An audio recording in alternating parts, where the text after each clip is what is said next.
Welcome to NTD News Today. I'm Kevin Hogan. Let's take a look at our top stories. Political strategists weigh in on politicians leaving the Democratic Party. Is it about the party itself, or is it more about winning re-election? Brittany Griner or Paul Whelan? The White House clarified reports claiming the U.S. could get either one back. A vote recount flips a Massachusetts state House race from Republican to Democrat by just one vote. We have the details. A U.S. appeals court blocks the Biden administration's transgender mandate. We have more on the court's unanimous ruling.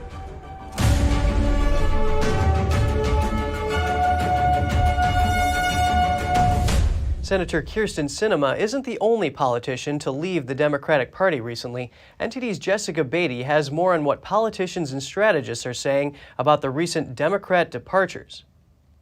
Last week, Arizona Senator Kyrsten Sinema announced she registered as an independent. Others are also leaving the Democratic Party.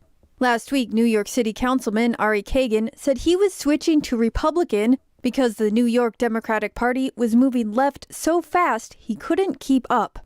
And earlier this month, West Virginia State Senator Glenn Jeffries also said he was joining the GOP. Strategists are split on why politicians are leaving. Republican strategist Kevin Seifert told Fox, in his words, Democrats have an ideological problem because of their woke progressive base. He said it's no surprise some are leaving the party, but others say it has less to do with the Democratic Party and more to do with winning re-elections. Independent Senator Bernie Sanders says he thinks Sinema left for political reasons, like avoiding a Democrat challenger in the 2024 primaries when she's up for re-election. I think the Democrats there are not all that enthusiastic about somebody who helps sabotage some of the most important legislation that protects the interests of working families and voting rights and so forth. So I think it really has to do with her political aspirations for the future in Arizona. Associate Professor Samara Klar at the School of Government and Public Policy at the University of Arizona says Sinema's had trouble with her Arizona approval rating with both Republicans and Democrats. But she notes that about a third of Arizonans identify as independent. Instead, she's choosing to pivot to the middle to instead make a pretty aggressive attempt to sway independent-leaning Democrats, independent-leaning Republicans, as well as many Democrats as she can get. Many don't think Sinema's move will impact the Senate very much. Democrat strategist Jessica Tarlov told Fox, Sinema is keeping her assignments and she votes with Biden over 90% of the time. Jessica Beatty, NTD News. The White House says it never had a choice between freeing Brittany Griner or ex-Marine Paul Whelan. That's after reports came out saying Russia offered to free either one. Here are the details. On Sunday morning, White House spokesman John Kirby told ABC This Week that the Russian government didn't offer a choice between freeing Brittany Griner or former Marine Paul Whelan in exchange for Russian arms dealer Viktor Bout. That's because Russia says the charges against Whelan are more severe. It was clear, Martha, that they were treating Paul very separately, very distinctly because of these sham espionage charges they levied against him. This comes after NBC wrongfully reported that the Biden administration had a choice between freeing Griner or Whelan. After President Biden spoke about the exchange last week, saying they didn't have this choice, NBC updated the piece in question without noting that it was altered, according to archived versions. However, after critics noticed the edit, NBC later added a correction. Meanwhile, Paul Whelan's brother, David Whelan, said in a Friday interview that by the time Paul is to be officially released, their parents would be in their mid-90s. It's a challenge. I think every day that goes past, that concern grows that we are getting closer to the point where Paul won't be able to see our parents. They won't be able to see him again. They haven't seen a picture of him other than media shots since June of 2020. So we don't really know what he looks like now any longer. He added that he trusts the U.S. government, that he's working with them, and that his family is happy Brittany Griner has been released. In the same interview on Sunday, Kirby explained the decision to make the prisoner swap at this time. In a negotiation, you do what you can. You do as much as you can. You push and you push and you push. And we did. And this deal we got last week, that was the deal that was possible. It was the deal we could get now. Now was the moment we could get it, and we executed it. Former President Trump on Sunday said he wouldn't trade Paul Whelan for Viktor Bout, who's called a merchant of death. In Trump's words, I turned down a deal with Russia for a one-on-one swap of the so-called merchant of death for Paul Whelan. I wouldn't have made the deal for 100 people in exchange for someone that has killed untold number of people with his arms deals. I would have gotten Paul out, however. Former Secretary of State Mike Pompeo told Fox News on Sunday that swapping a celebrity for a criminal sends the wrong message to other regimes with bad intentions across the world. There is no doubt that today, not just Vladimir Putin, but all the bad guys, the Iranians, others who hold Americans in detention, see that if you take a celebrity, the chance of getting one of your bad guys back out of American control is greater. Kirby said they're now in a better situation to get Whelan out because they have more information, and that they'll keep working on his release. The notorious Russian arms dealer Viktor Bout, who was freed by the United States in exchange for Brittany Griner, has now joined an ultra-nationalist party loyal to the Kremlin. The Liberal Democratic Party, despite its name, promotes a hardline ideology. It wants Russia to reconquer the countries of the former Soviet Union. In a video posted on Telegram, party leader Leonid Slutsky thanks Bout for joining what he calls the best political party in Russia. Bout was arrested after a global manhunt and spent 14 years in U.S. jail for arms trafficking, money laundering, and conspiring to kill Americans. He returned to Moscow after the swap last Thursday. The party he joins was a serious contender for power in the 1990s. Now it provides token opposition to the ruling United Russia bloc while backing the Kremlin on most issues. A recount of votes in a Massachusetts state House race has placed a Democratic challenger ahead of a Republican incumbent by a single vote.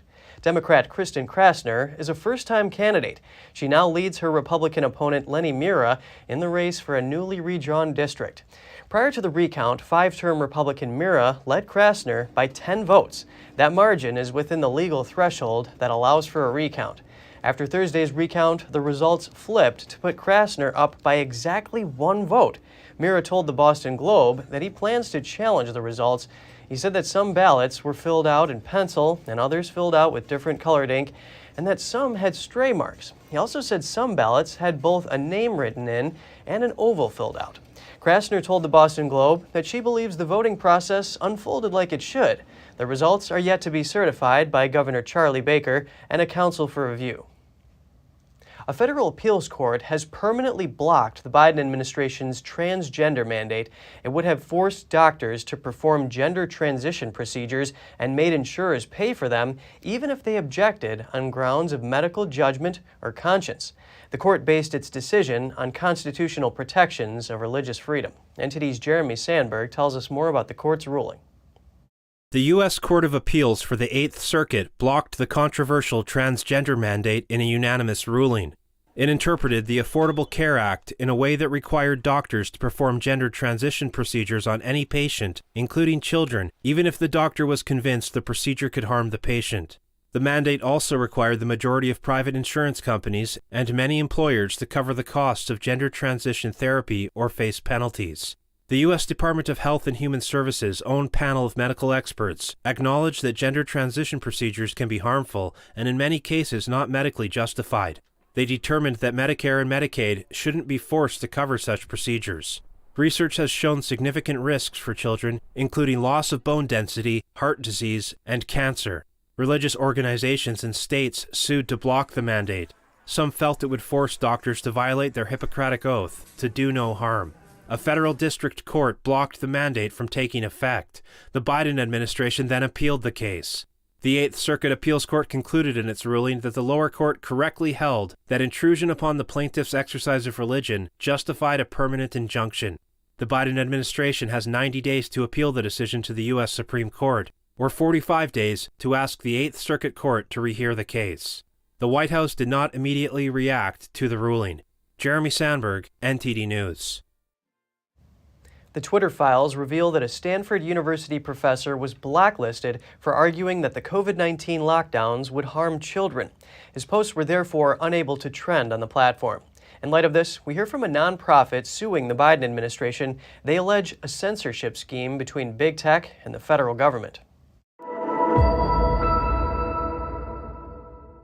Joining us now is Jenin Younes, litigation counsel at the New Civil Liberties Alliance, which is representing Dr. J. Bhattacharya in a lawsuit alleging a vast censorship scheme by big tech and the federal government. It's a pleasure speaking with you, Jenin. Thank you so much for having me back. How will the information in the Twitter files that reveals prominent people like Dr. Bhattacharya, who dared to question the government-approved COVID narrative, often found their accounts had been shadow banned, affect your lawsuit against the Biden administration? Well, it depends. Some of what the Twitter files have shown is, as we suspected and actually knew, frankly, from internal documents and their public statements, that federal officials were driving or are driving big tech censorship, that they are threatening the companies, telling them what and whom to censor. So the more we find out about that and the more we find out from Twitter, the better for our lawsuit, the more helpful it will be. So we certainly want to know, for instance, if Dr. Bhattacharya had been specifically banned at the request of the government or shadow banned. What is the relationship between what Twitter said they were doing in terms of blacklisting people and what we now know the company was doing based on the Twitter files? So the company denied that it had these sorts of blacklists and that it was shadow banning people in the manner we now know it was. That isn't particularly pertinent to our lawsuit since we don't really sue private companies. However, I will say it looks as though it could be a violation of its terms of service since it claimed it wasn't doing that. So people who invested time, resources into developing their Twitter accounts, possibly with the expectation of professional, getting, professional opportunities as a result, could, I think, have grounds for breach of contracts claim. I say that with the caveat that's not my specialty, area of specialty, but I think that there could be claims in that regard. Interesting. From your perspective as a litigation counsel, what can you tell us about the Twitter files in terms of censorship on social media over COVID, the Hunter Biden laptop story, and other topics? Well, they've obviously been censoring those things. We knew that, from the way tweets were labeled. A lot of people suspected they were shadow banned based on the engagement with their accounts dropping when they said, things that were controversial on Twitter, the Hunter Biden laptop. Now we know that the federal government was behind a lot of all this censorship. We have evidence in the form of emails. We have evidence in the form of officials' own statements, like the Surgeon General, Vivek Murthy, former press secretary Jennifer Psaki, who said that they were doing these things. But now we also have even more information about the Hunter Biden laptop story, which we know that the FBI sort of strong-armed Twitter and other tech companies into censoring so that people wouldn't see it. Jenin, can you tell us a little bit more about how Elon Musk has invited Dr. Bhattacharya to Twitter headquarters? Yeah, so I believe on Saturday or Friday night, Dr. Bhattacharya got a call from Elon Musk inviting him to come and to learn more about exactly what happened with his account, to search through the company's Slack channels. So Dr. Bhattacharya went there on Saturday and was able to do some searching. And he spoke to Musk, who promised to give him even more access.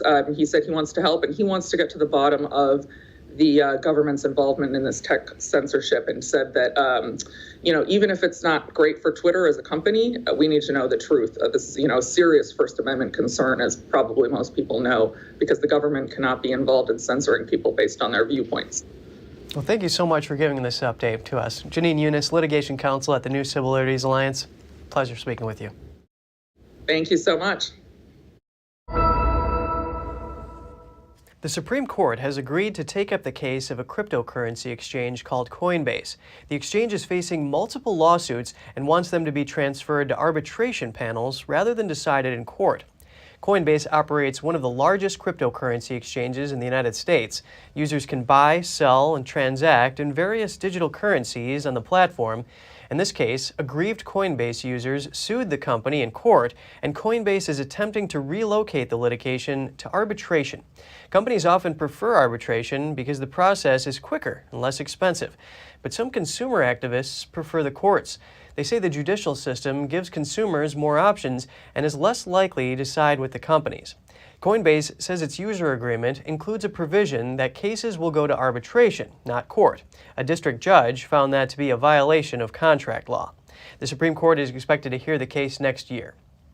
And coming up, President Biden is expected to announce support for the African Union as a member of the G20. African leaders are flying into Washington for a summit with the U.S. More in just a moment here on NTD News Today.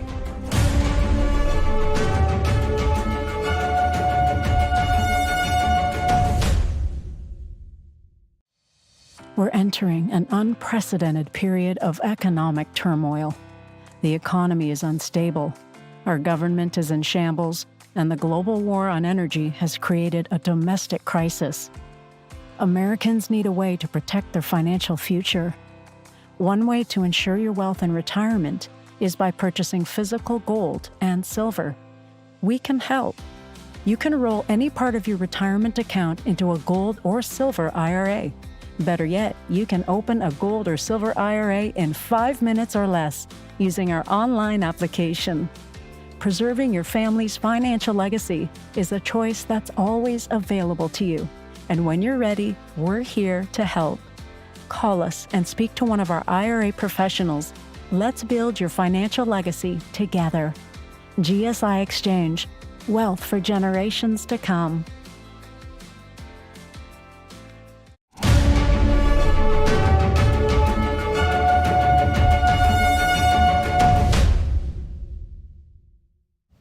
Welcome back. President Joe Biden is expected to announce U.S. support for the African Union's admission to the G20 during a summit with leaders from the continent. Here are the details.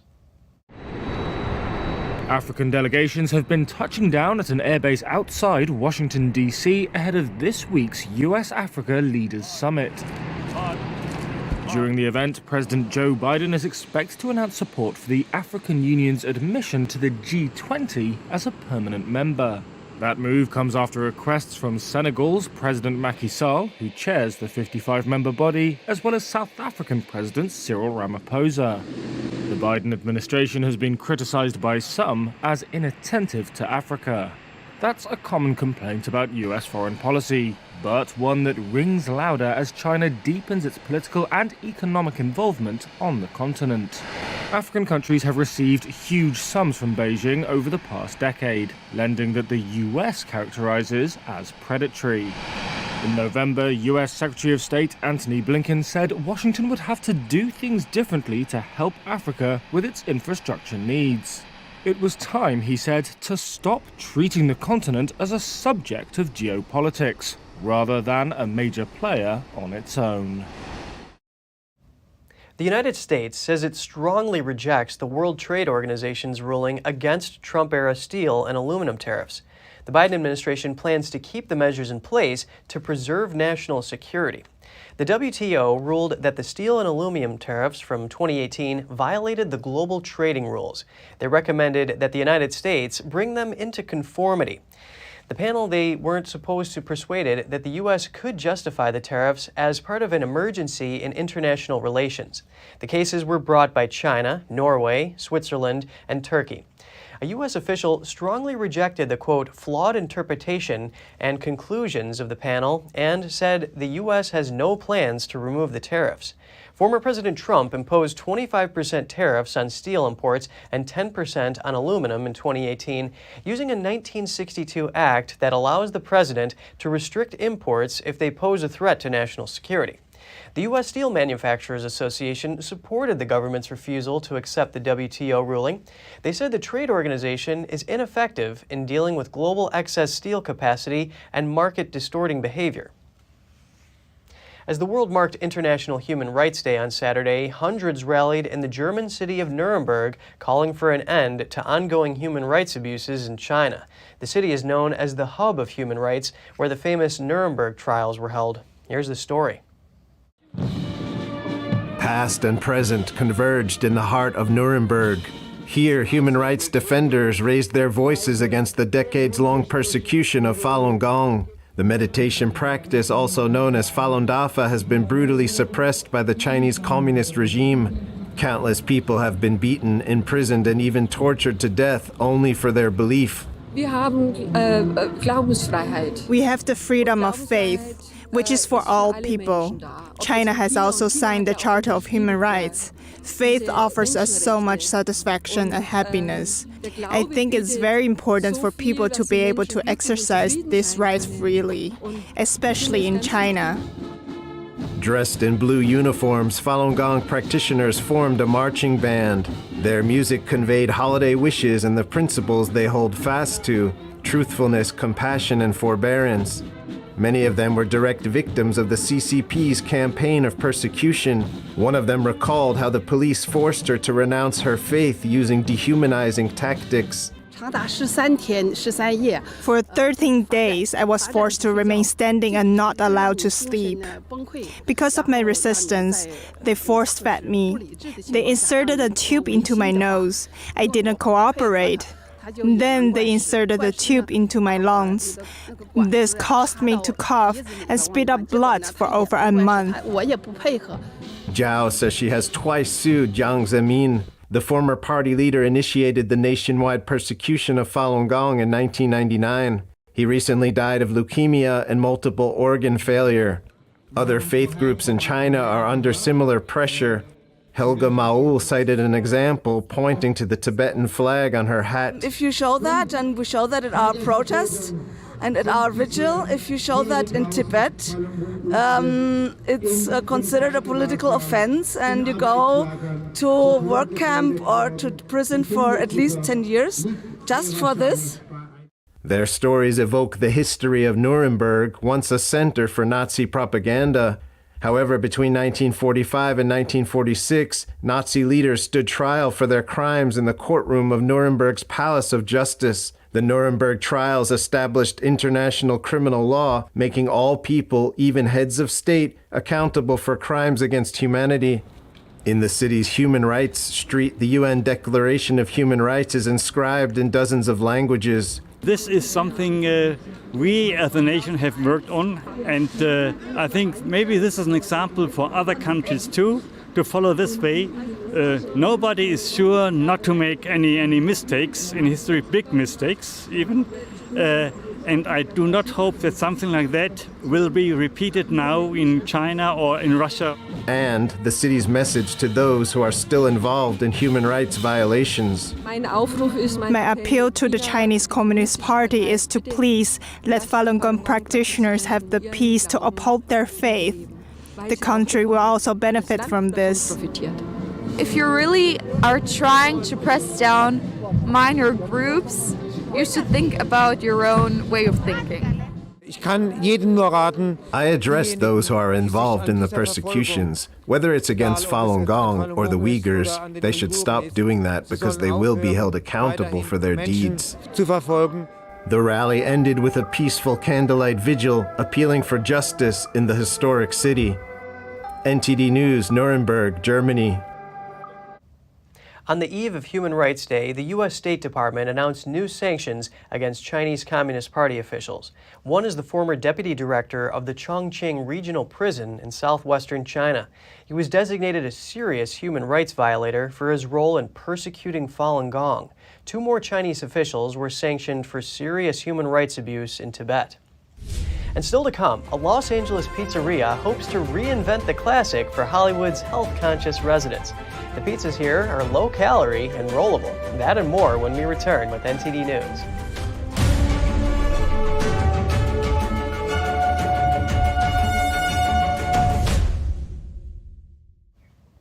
A Los Angeles restaurant is hoping to reinvent pizza. The establishment's new ultra-thin, rollable creations aren't the classic New York slice, but owners say they're the perfect guilt-free option. NTD's Andrew Thomas has the details on this West Coast attempt at pizza. There's a new pizza concept in Hollywood. Ultra-thin crust pizzas served with microgreens on the side. Crustica just opened its flagship restaurant in West Hollywood. Pizzas here range between 380 to 790 calories per pie. In comparison, a single slice of 14-inch regular crust pizza can be around 285 calories. The idea was the brainchild of real estate developer Niall Niami. I think that this is much more than a trend. I think this is a new way to eat an old staple, a staple that's been around 100 years, and a way to eat it that is not only fun and exciting, but it also takes away the calories, but leaves all of the flavor. Niami says he plans to expand throughout the U.S. in 2023, and then look to international markets. Crustica's pizzas range from $12 to $18 each, depending on toppings, but a pizza called The One sells for $3,500. Made with 24-karat gold flakes and white truffles, it's served on a gold-plated dish, which the diner keeps. Not only does it taste unbelievable, but it also helps others, because $2,000 of the purchase of that pizza goes to Children's Hospital Los Angeles in your name, and dinner with me at one of my favorite restaurants, a Michelin star restaurant in Los Angeles. Customers say they like the new health-conscious creation. I love the concept. I mean, the fact that you managed to get all these flavors packed onto this pizza and you're not ingesting a ton of calories is absolutely amazing. It's immediately cleaner, and because it's thin crust, it's lower calorie, and you just leave feeling lighter, like you didn't eat something really heavy. But it remains to be seen if New Yorkers will approve. Andrew Thomas, NTD News. That pizza looks tasty, but low calorie isn't everything when it comes to healthy food, and eating the right vitamins and minerals supports, among other things, hair growth. Let's discover which foods help the most. Here's Gina Marie with Strong Mind and Body.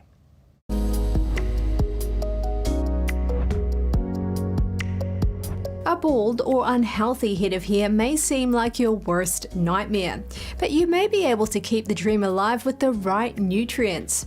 What you eat affects hair growth in a significant way. Hair is always growing, falling out, and being replaced, well, hopefully. It grows with the support of several nutrients. This includes healthy fats, proteins, vitamins, and minerals. Estimates suggest that people lose 50 to 100 hairs each day on average. Shortly after they fall out, new ones begin to grow in their place. If you want this process to continue, in other words, if you want a full head of healthy hair, these are the foods you need to focus on, starting with eggs. Eggs are a great source of biotin, which is associated with hair growth. It's possible that increasing biotin intake may prevent hair from falling out and improve growth. Brazil nuts. Brazil nuts are an amazing source of selenium, and eating only a few per day may help to boost hair growth. Selenium is involved in the process that makes hair and is thereby an essential component in healthy hair. Just be careful. Don't have more than about 4 Brazil nuts per day. They can put your health in danger. Next on the list is fatty fish. Omega-3 fatty acids also play a role in healthy hair. DHA is a type of omega-3. Researchers indicated that it can bolster hair growth by activating proteins. And finally, animal proteins. Animal proteins are a good source of the amino acid lysine. Lysine may play a role in hair maintenance and growth. There are a number of factors involved in hair loss, health, and appearance, genetics being one of them. But whatever you eat can play a role too. Stick to a whole food diet and avoid processed foods as much as possible. Turning to outer space, NASA has discovered a sizzling planet where a year only lasts about 17.5 hours on Earth. That's because the planet, formerly named Jenin, orbits its host star Copernicus so closely that it completes one orbit in less than 1 Earth day. It's so close, in fact, that astronomers doubted a planet could exist while practically hugging the star. It's located 40 light years away and is 8 times as massive and twice as wide as Earth. The planet is so hot that it has a molten lava ocean for a surface that reaches 3,600 degrees Fahrenheit. Astronomers also believe the exoplanet's interior could be full of diamonds. And that's all for today's program. We're really glad to have you with us. Please send us an email if you'd like to tell us something. We're going to put it on screen. For podcasters, that's news.today@ntd.com. I'm Kevin Hogan, NTD News, New York City.